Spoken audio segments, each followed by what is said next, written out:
2 நெப்பி வசனம் 1 2 நெப்பி அதிகாரம் 1. நெப்பியின் இரண்டாம் புஸ்தகம். லேகியின் மரணத்தை பற்றியும் ஒரு விவரம். நெப்பியின் சகோதரர்கள் அவனுக்கு எதிராக கலகம் செய்ததால் வனாந்தரத்திற்குள் புறப்பட்டு சொல்லும்படி நெப்பியையும் கர்த்தர் எச்சரித்தார். வனாந்தரத்தில் அவனுடைய பயணங்கள் மற்றும் பிற காரியங்கள். அதிகாரம் 1. லேகி சுதந்திர தேசத்தை பற்றியும் தீர்க்க தரிசனம் உரைத்தல். அவனது சந்ததி இஸ்ரவேலின் பரிசுத்தரை புறக்கணித்ததால் அவர்கள் சிதறடிக்கப்பட்டு அடிக்கப்படுவார்கள். அவன் தன் குமாரருக்கு நீதியின் கவசத்தையும் தரிக்கும்படி புத்தி சொல்லுதல். ஏறக்குறைய கிமு 588 முதல் 570 வரை வருஷம்.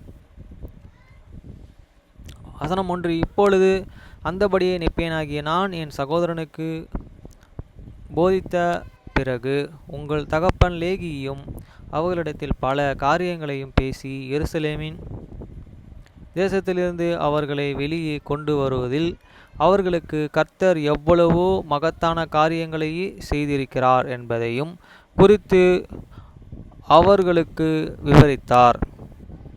வசனம் 2. அவர்கள் தண்ணீர்களின் மேலே அவர்களுடைய களங்களை குறித்து அவர்கள் சமுத்திரத்தால் விளங்கப்பட்டு போகாதபடி அவர்கள் ஜீவனையை தப்புவித்து தேவனுடைய இரக்கங்களை குறித்து பேசினார். வசனம் 3. அவர்கள் அடைந்த வாக்குத்தத்தத்தின் தேசத்தை குறித்தும் நாங்கள் எருசலேம் தேசத்தை விட்டு ஓடிப்போக வேண்டுமென்று எச்சரித்த கர்த்தர் எவ்வளவோ இரக்கமுடையவராயிருந்தார் என்பதையும் பற்றி அவர்களுக்கு சொன்னார். வசனம் 4. ஏனெனில் இதோ எருசலேம் அழிக்கப்பட்டு போயிற்று என்பதை நான் கண்ட தரிசனத்தில் அறிவேன். நான் எருசலேமிலே இருப்பேமெனில் நாமும் அழிந்து போயிருப்போம் என்று அவர்கள் சொன்னார். வசனம் 5. ஆனால் அவர் சொன்னதாவது, நமது உபத்திரவங்கள் மத்தியிலும் என் சந்ததியில் சுதந்தரிக்கப்படும் தேசமாய் இருக்குமே என்று தேவனாகிய கர்த்தர் என்னோடு வாக்குத்தத்தம் பண்ணின தேசமையும் மற்றும் எல்லா தேசங்களையும் காட்டிலும் தெரிந்த கொள்ளப்பட்டதாகமான வாக்குத்தத்தத்தின் தேசத்தை பெற்றுக்கொண்டோம். ஆம், கர்த்தர் இந்த தேசத்தை எனக்கு என்றென்றைக்குமாய் என் பிள்ளைகளுக்கும் கர்த்தருடைய கரத்தால் மற்ற தேசங்களில் இருந்து வெளியே கொண்டு வரப்பட்டவர்களுக்கும் இருக்கும்படிக்கும் உடன்படிக்கை பண்ணியிருக்கிறார். வசனம் 6. ஆகையால் கர்த்தருடைய கரத்தால் கொண்டு வரப்பட்டால் ஒழியே ஒருவனும் இந்த தேசத்திற்குள் பிரவேசிப்பதில்லை என்று லேகியே நான் எனக்குள் இருக்கிற கர்த்தருடைய ஆவி கிரிகை செய்கிறபடியே தீர்க்க தரிசனம் உரைக்கிறேன். வசனம் 7. ஆதலால் அவர் கொண்டு வர போகிறவர்களுக்காக இந்த தேசம் அர்ப்பணிக்கப்பட்டு இருக்கிறது. அப்படியானால் அவர்கள் கொடுத்துள்ள கட்டளைகளின்படியே அவர்கள் அவருக்கு ஊழியம் செய்வார்களெனில் அது அவர்களுக்கு சுதந்திர தேசமாயிருக்கும். ஆகையால் அவர்கள் ஒருபோதும் சிறையிருப்புக்குள்ளாக கொண்டு வர போக மாட்டார்கள். அப்படியாகும் மெனில் அது அவர்கள் அக்கிரமத்தின் நிமித்தமாகவே ஏற்படும். அப்படியே அக்கிரமம் பெருகுமெனில் அவர்கள் நிமித்தம் இந்த தேசம் சபிக்கப்பட்டதாயிருக்கும். ஆனால் நீதிமான்களுக்கே அது என்றென்றைக்குமாய் ஆசீர்வதிக்கப்பட்டதாயிருக்கும். வசனம் 8. இதோ மற்ற தேசங்கள் அறியாதபடிக்கு இந்த நிலத்தை காப்பது ஞானமாயிருக்கிறது.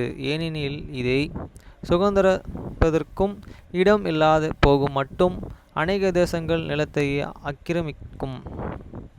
வசனம் 9.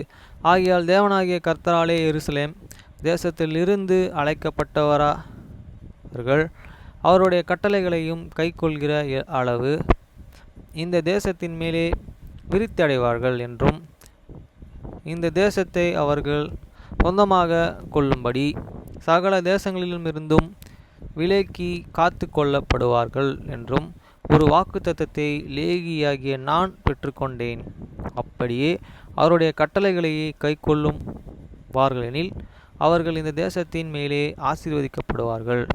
அவர்களுக்கு இடையூறு செய்வோ அவர்கள் சுதந்தரித்த தேசத்தை எடுத்துக்கொள்ளவோ அங்கே யாரும் இருக்க மாட்டார்கள். அவர்கள் என்றென்றைக்கும் பாதுகாப்பாய் வாசம் பண்ணுவார்கள். வசனம் 10. ஆனால் இதோ சகல மனுஷரும் பூமியிலே சிருஷ்டிக்கப்பட்டதை குறித்து அறியும் உலக சிருஷ்டிப்பு முதல் கர்த்தருடைய பெரிதும் அதிசயமான கிரிகைகளும் அறிந்து கொள்ளக்கூடிய அநேக மகா மேன்மையான ஆசீர்வாதங்களை கர்த்தருடைய கரத்தில் இருந்து அவர்கள் பெற்று பிறகும் சகலவற்றையும் விசுவாசத்தினால் செய்ய அவர்களுக்கு வல்லமை கொடுக்கப்பட்டு இருந்ததும் ஆதி முதல் எல்லா கட்டளைகளையும் பெற்றவர்களுமாயிருந்தும் அவரின் எல்லையில்லா நன்மையானால் இந்த விலையேறப்பெற்ற வாக்குத்தத்தத்தின் தேசத்திற்குள்ளே கொண்டு வரப்பட்டு இருந்தோம். அவர்கள் அவிசுவாசத்திலே படிப்படியாக நலியும் காலம் வரும். இதோ அவர்கள் இஸ்ரவேலின் பரிசுத்தரும் மெய்யான மேசையாவும் தங்களின் மீட்பெரும் தேவனுமானவரே புறக்கணிக்கும் நாள் வருமெனில் இதோ நீதிபரனின் நியாயத்தீர்ப்புக்குள் அவர்கள் மேல் வரும். வசனம் 11. ஆம், அவர் மற்ற தேசங்களை அவர்களிடத்திற்கு கொண்டு வருவார்.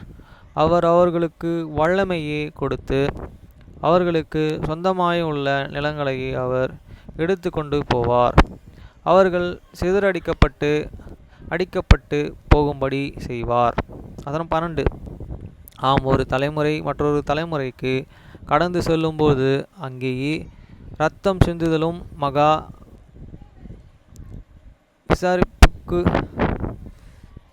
விசாரிப்புகளும் அவர்கள் மத்தியிலே சம்பவிக்கும். ஆகையால் என் குமாரரே, நீங்கள் இவைகளை நினைவு கூற வேண்டுமென்று நான் விரும்புகிறேன். ஆம், நீங்கள் என் வார்த்தைக்கு செவி கொடுக்க வேண்டுமென்றும் நான் விரும்புகிறேன். வசனம் 13. விழித்தெழுங்கள், காணா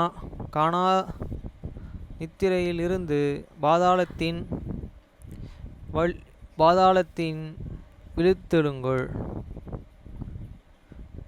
பாதாளத்தின் நித்திரையிலிருந்து விழித்தெழுங்கள். நீங்கள் கட்டப்பட்டு இருக்கிற பயங்கரமான சங்கிலிகளிலே உதறித்தள்ளுங்கள். அவைகள் மனுபுத்திரரை துன்பம் வேதனையும் ஆகியவைகளின் நித்திய பிளவுக்கு சிதறடித்து கொண்டு செல்லும்படிக்கும் அவர்களை கட்டக்கூடிய சங்கிலிகளாய் இருக்கின்றன. 14. விழித்தெழுங்கள், புழுதியிலிருந்து எழும்புங்கள்.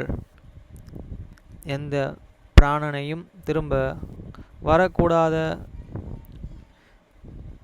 விரிவிப்பு அமேதியுமான கல்லறையினுள் விரைவில் நீங்கள் இந்த கைகளால் வைக்கவிருக்கிற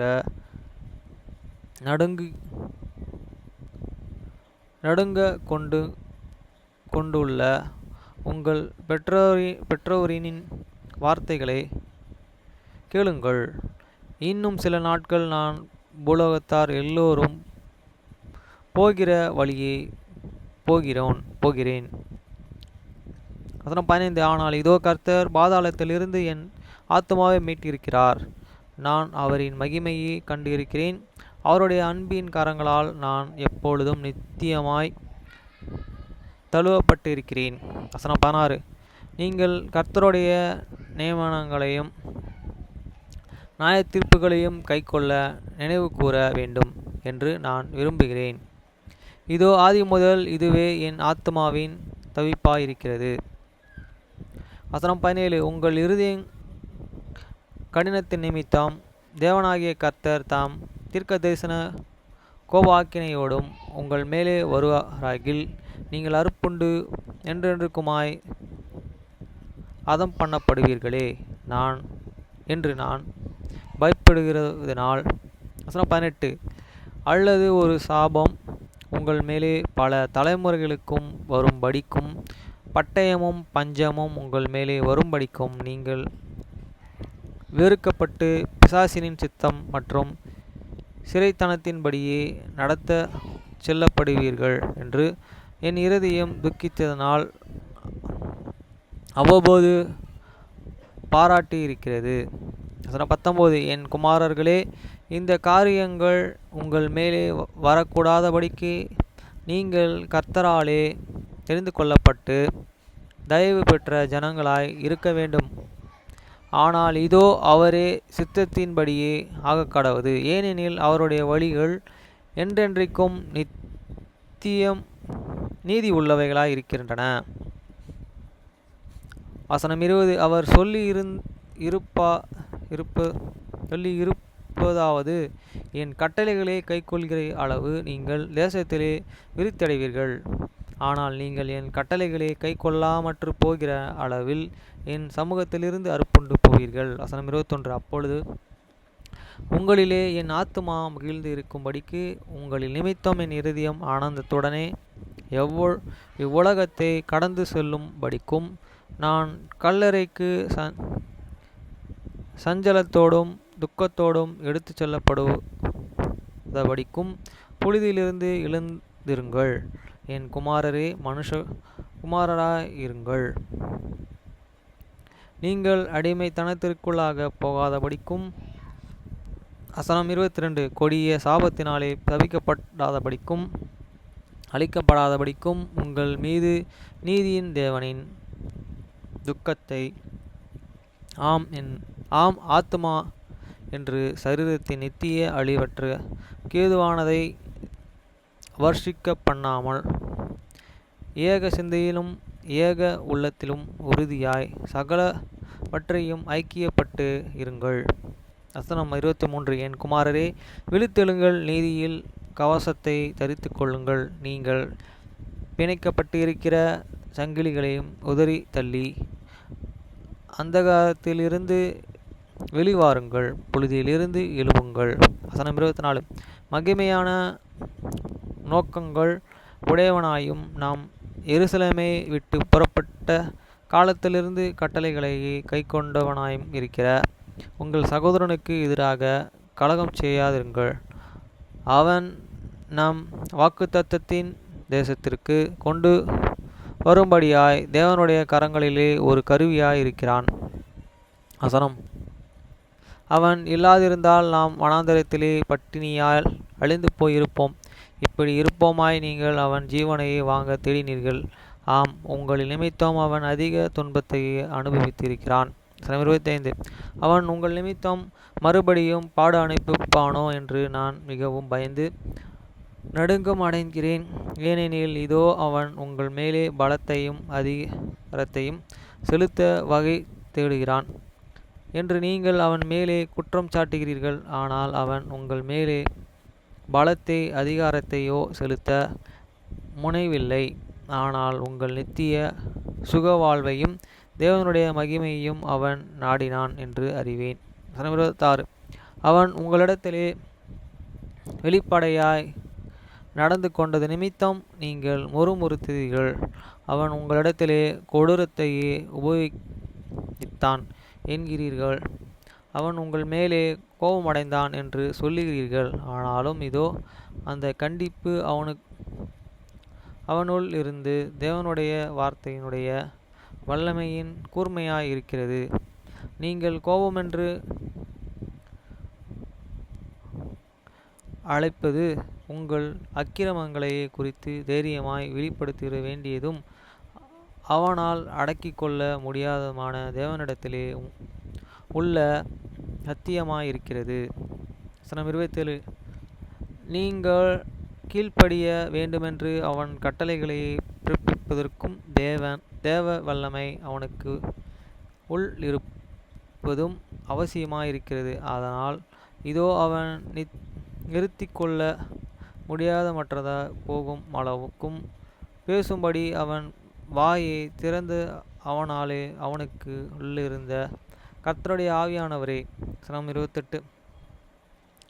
இப்பொழுது என் குமாரராகிய லாமோன், லோமுவேல், சாம் மற்றும் இஸ்மவேலின் குமாரத்திகளாகிய என் குமாரர்களுமானவர்களே, இதோ நெப்பியின் வார்த்தைகளுக்கு செவி கொடுத்ததால் நீங்கள் அழிந்து போகாத மாட்டீர்கள். அப்படியே அவனுக்கு செவி கொடுப்பீர்களானில் நீங்கள் ஆசீர்வாதமாயும் ஆம், என் முதல் ஆசீர்வாதத்தை நான் உங்களுக்கு வைத்து போகிறேன். வசனம் 29. ஆனால் அப்படியே நீங்கள் அவனுக்கு செவி கொடாவிட்டால் என் ஆசீர்வாதமாகிய முதல் ஆசீர்வாதத்தை நான் எடுத்து போடுவேன், அது அவன் மேல் தங்கும். வசனம் 30. அப்பொழுது சருலோமா சேருமே, நான் உன்னுடைய பேசுகிறேன். இதோ நீ லாபானுடைய வேலைக்காரனாய் இருக்கிறாய். இருப்பினும் நீ எருசலேம் தேசத்தை விட்டு அழைக்கப்பட்டு வராயும் நீ என் குமாரனாகிய நெப்பிக்கு என்றென்றும் உண்மையான சிநேகிதனாயும் இருக்கிறாய் என்பதையும் நான் அறிவேன். வசனம் 31. ஆதலால் நீ உண்மை உள்ளவனாய் இருந்தது நிமித்தம் உன் சந்ததியும் அவன் சந்ததியினுடனே இத்தேசத்தில் செழிப்படைந்து அநேக காலம் வாசம் பண்ணுகிறோம். ஆசீர்வாதிக்கப்படுவார்கள். அவர்கள் அக்கிரமத்தையே தவிர வேறு எதுவும் இத்தேசத்திலே அவர்கள் என்றென்றைக்கும் செழிப்படைவதற்கு இடையூறாகவே தன்னுடையதாகவோ அமையாது. வசனம் 32.